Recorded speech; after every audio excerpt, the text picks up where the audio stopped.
And I know you just were talking a little bit about when things can come unexpectedly, whether it be the pandemic or personal things. I know we actually connected with Iridescent Women because I contributed an article about grieving loss during the holidays. And I talked about losing a loved one to COVID and like how to kind of cope with that, especially during the holidays. I know a lot of people have lost a lot during this time. And I know recently you wrote an article for Iridescent Women about a loss that you had and just how it's okay to not be okay. You know, I want to respect like your heart in all of this, so you can share as little or as much as you want. But I know that article really inspired me and like helped me like with some things I'm currently going through. So yeah, like what have you learned in this past season about it being okay to not be okay?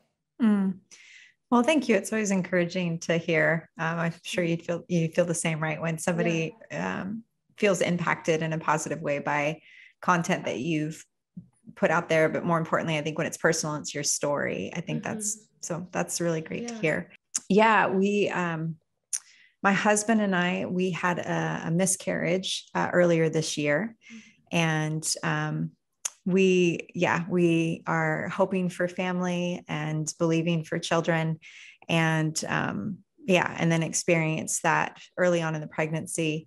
And in my family specifically, we've also had my siblings, we've had 2 other miscarriages. So for our family, it just felt like one more loss. And when are we going to break through this? So, you know, when I found out that we had a miscarriage, we were at a doctor's appointment and we were in the middle of the ultrasound. We're supposed to be seeing things that we weren't seeing. And the woman who is facilitating the ultrasound at our doctor's office, she was pretty quiet. She wasn't really talking much to us while she's taking a lot of photos, with the computer and measuring certain things. And my husband said, "Hey, what's going on right now?" And she said, "Well, this would something to the effect of like, in a healthy pregnancy, you would be seeing this, but we're not seeing that. And basically there is no life right now happening here." And I just felt so many emotions all at once. And like the wind got knocked out of me, and I'm in a public place and I'm in a sterile place and a cold place, hearing the worst news that I could possibly hear. And I was just trying to hold it all in and not cry and not just start weeping right there in the room. And so when the woman who was facilitating the ultrasound, I really wish I knew her name. I remembered it, but I didn't. She kind of just consoled me in a moment and just said, "Hey, I'm so sorry," and looked me right in the eyes. And I think I was just so wanting to get out of that space and just wanting to be by myself and a million things running through my head, unable to process like any of them. I said really quickly, like, it's okay. It's okay. And obviously I didn't mean that, but it was my way of brushing it off. I don't want to get personal right now at this moment. I just want to be out of the space. But what I really, really appreciated that she did is she, in a very kind way, just gave me permission to have a different response and not push down my emotions or my feelings in survival mode. But she put her hand on, I think, my knee or my shoulder, I can't remember, and just said, "Hey, no, it's not okay. It's not okay." Wow. And just looked me in the eye. And it was just like a gift to be able to say, like, "No, you don't have to say it's okay when it's not okay. You don't have to brush this off. Like, you can just be in the pain. And I'm so sorry for your loss." She, when she left the room and, we went through the rest of the day and then the process afterwards, I just remember in the first month, her words really resonating so much with me, because I felt like it was such a deep grief that I couldn't just move on. I'm a doer. I'm a go, I think we picked up on that in the conversation. Like, I like making progress and being busy and doing those things. I just couldn't. It was just so hard. I was just like sitting on my couch, like weeping, crying out to God. And just knowing that I felt so clearly that, like, I don't have to force the process of grief. I don't have to fast forward through things. I don't have to act like things are better than they are. I don't even have to have like a great theological response as to why I had a miscarriage. I don't have to have those answers. I can just be where I'm at and cry out to God honestly and be honest with myself. And then from that place, allow healing to just kind of blossom over time with God's leading in my life. That was just so refreshing. I think we as a culture are getting better and better at recognizing the broken places and the places of grief that we experience in society, but there's still a lot of stigma out there and expectation and a lot of spaces where you don't know what to say, you don't know how to do, so you don't say anything. And I actually think miscarriage is one of those spaces. I think people don't know how to respond to it. I think a lot of people experience it and never talk to anybody about it or share it publicly because one, it's such a deep pain, but also they don't even really know how to articulate or they're not really ready or want to receive what people have to say. Sometimes people mean to say things that are helpful and they're really not, that's true of all types of grief. So I think that, I mean, certainly that's where the article came from. It's, that it's, you don't have to be okay. Like you can know that one day you're going to be okay, but today you're not, and you don't have to explain away or even understand fully why certain things happened. I got to a place in that process of grief where I just was like, God, I don't know if I'm pretty sure there's not going to be an answer you give me, even if you gave me one about why I miscarried and somebody else didn't, and why this has happened to our family again.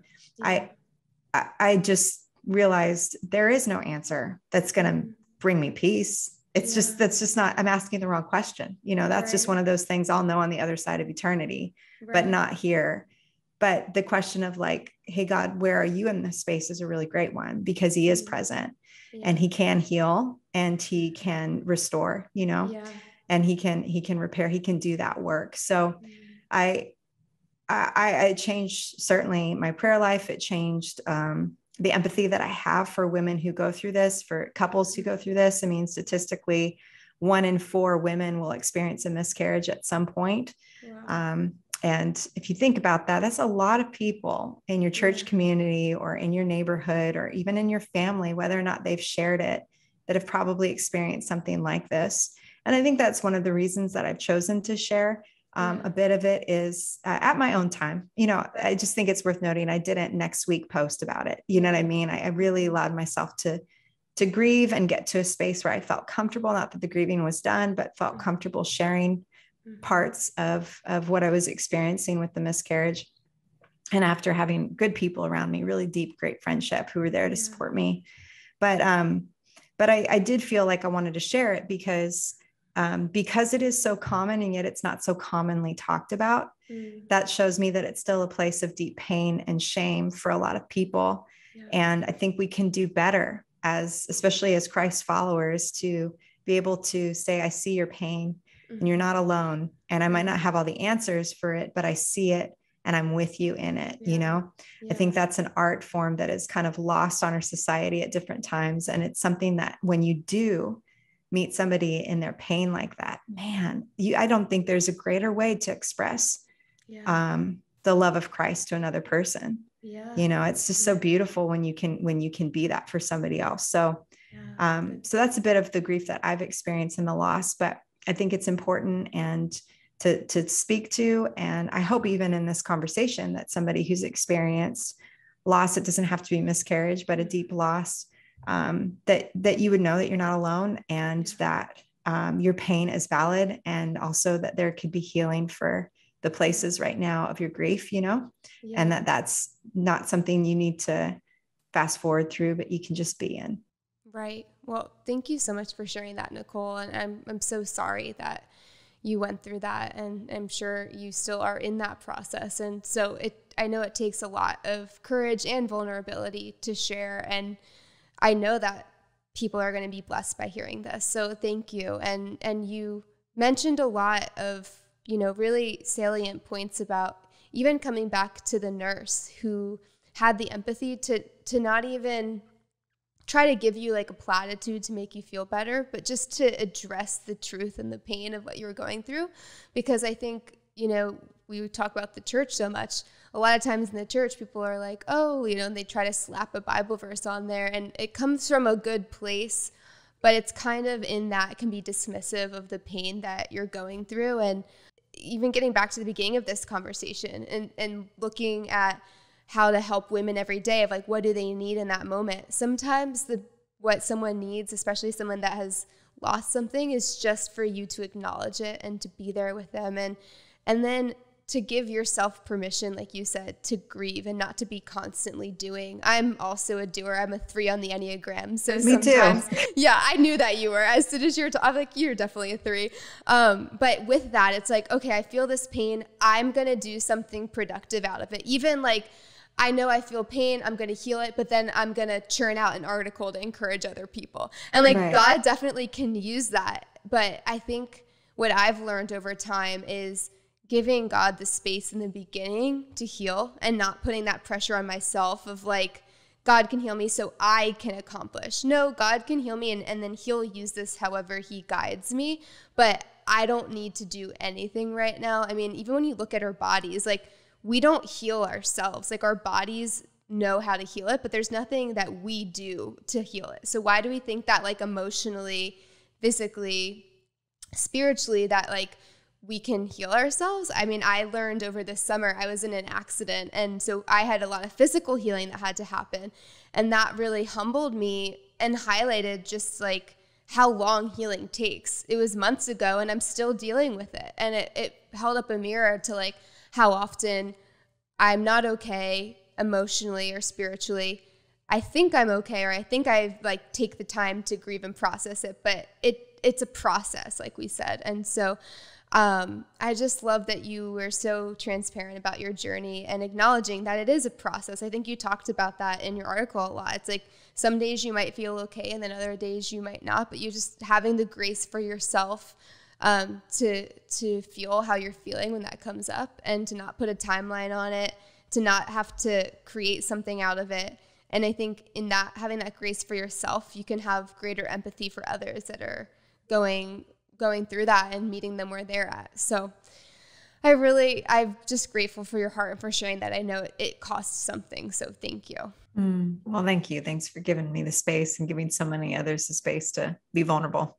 I know, like, I want to shift this and kind of end this on like a happy note. Sure. Yeah. I know you Let's do that. That's a good idea. Yeah. I mean, I think like we're kind of at this place where the last 2 years have been a lot of losses we're talking about. But now it's like we're kind of entering into a new season. Hopefully, I don't really know where things are going with COVID, but I think that no matter what season you're in, you can always find a way to find hope, even when everything looks hopeless. So what are some ways that you have kind of found ways to be hopeful throughout the struggles of your business, throughout like personal loss, through all of it? Yeah. I hope this doesn't sound cliche, but really the source of my hope is Jesus and my relationship with him. And I think the health of my soul is a byproduct of that. I think my perspective on life is a byproduct of that. So for me, I've had a practice since I was 12 when I first began following Jesus, where every morning I start my day in prayer and reading the word and giving space to hear God speak to me and to start my day with that intention.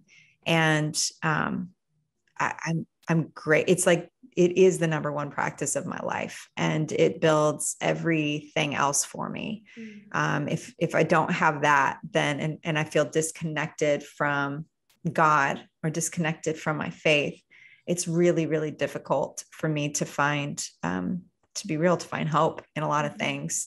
I mean, I think I'm a pretty positive person just in general and optimistic, but hope is not optimism and it's not positivity. It's an anchor for your soul. It's like when it's knowing that in uncertainty, you can rest and be secure because you can trust in a trustworthy God. And that is bigger than circumstances, bigger than headlines, bigger than what's in your bank account, bigger than the losses. Like you're not looking to the world to affirm whether or not you can have hope for the day. You're looking to an unchangeable God who loves you perfectly to provide that. And so that really is the source of my hope. I think I would say one other aspect to it is like, so for Iridescent, part of what we do is stay current on what's happening in the world and news, so that it really formulates the things that we're speaking to on a regular basis. So I'm reading news every day. I'm reading from a lot of different outlets and different media channels and networks, which I think you need to do, by the way, today, to not have a biased opinion about stuff in the news, but reading from a lot of sources. And 90% of it is really negative stuff happening. Like it just is like I wish there was more good stories. They're out there, but they're just not making the headlines. So I think it's important to be informed. And I actually appreciate that I know what's going on to some degree in the world, not everything, but that I do. And I don't think that being hopeful means that we ignore the injustices of the world, or we ignore the dark spaces, and we ignore the evils, and we ignore even the fears that people are facing because of it, and anxieties. We can't turn a blind eye to it, especially if we want to be agents of change and we want to be light in those spaces. Then we have to be educated on those things. But I do think it's important, while we're being informed, to also be really to take in that information, and then you kind of have to balance it out, to make sure you've got healthy friendships, that what you're watching, what you're listening to, what you're exposing yourself to on social media, that there's a space for joy and a space for hope, and a space to celebrate the good and the wins that are happening in life as well. If all you're subjecting yourself to is things that are really sad, really depressing, and that's really easy to find in our world right now, then I think it's going to make it very difficult to be a carrier of hope in each day. So I would just say, one, start your days with God, or prioritize your relationship with him, whatever that looks like for you. I need that. I need to be connected to Jesus. I need to let him lead my days.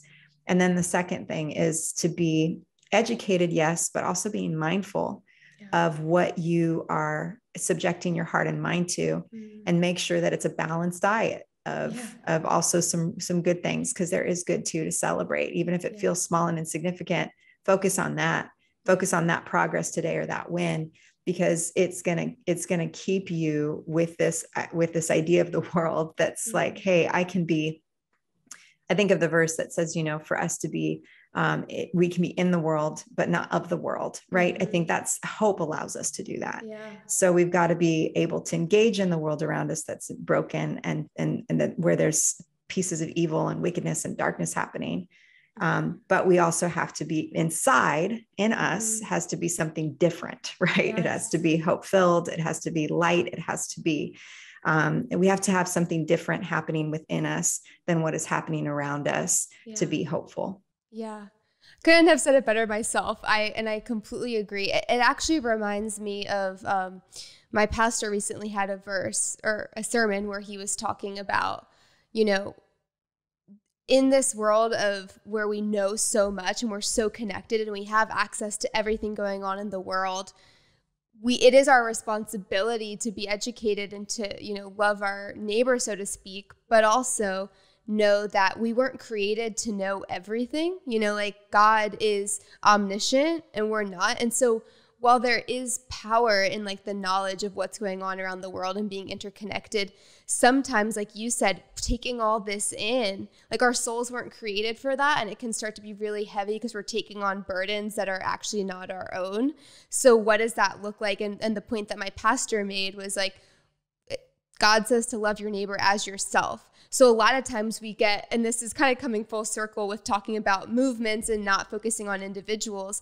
So many times we can be thinking about, oh my gosh, what's going on in Afghanistan is terrible. I need to do something about it. But then you're failing to be kind to your actual neighbor or the person that you meet in the grocery store or whatever. So I think having that hope, having Jesus to guide that, kind of gives us discernment into, where do I fit into all of this? What is my role? And then how can I take a break and find joy apart from all the heaviness going on, still being in the world, but not of it. And so I think that's really great advice. And it's definitely something that I I definitely struggle with. Like sometimes I go down rabbit holes of like, oh my gosh, what's going on in the world? Like I'm making a film about human trafficking, so I don't even have to get started about that. It's definitely learning how to take those breaks, and at the end of the day, like anchoring your soul to a hope greater than you. So, okay, with that, my final question, I always ask everyone, the name of this podcast is called Imperfect because